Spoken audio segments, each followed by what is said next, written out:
ഫ്രണ്ടിലേക്ക് വരാമോ? കുറച്ചുകൂടെ ഫ്രണ്ടിലോട്ട് വരാമോ? കുറച്ചുകൂടെ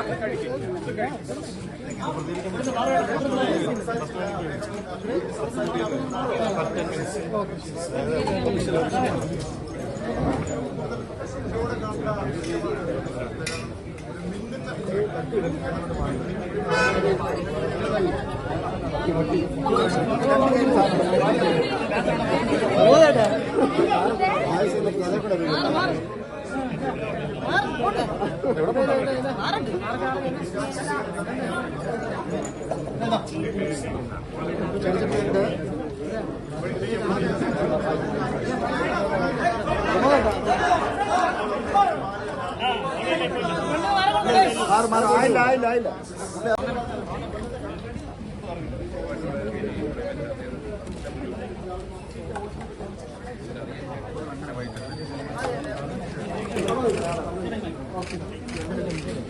കൊല്ലത്തെ കാര്യം ചോദിച്ചാൽ ആദ്യം കൊല്ലം പറയണ്ട. ആദ്യം നമുക്കിന്ന് കേരളത്തില് ഒരു ചരിത്രം തിരുത്തി കുറിക്കുന്ന ഒരു നിമിഷമാണ്.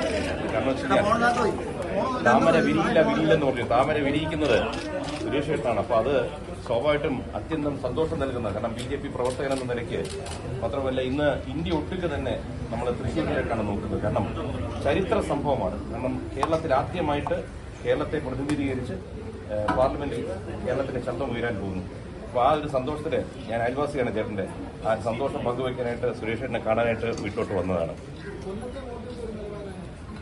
കൊല്ലത്തെ വോട്ടിന്റെ നിലവാരത്തെ പറ്റി എനിക്ക് വലുതായിട്ട് അറിയാൻ കഴിയുന്നില്ല. പക്ഷെ അവിടെ ശ്രീ പ്രേമേന്ദ്രൻ അദ്ദേഹം നല്ല ഭൂരിപക്ഷത്തിൽ ലീഡ് ചെയ്യുകയാണ്. പിന്നെ നമുക്ക് എത്ര വോട്ട് കൂട്ടാൻ പറ്റുന്നു അതാണ് എന്റെ ഒരു ശ്രമം.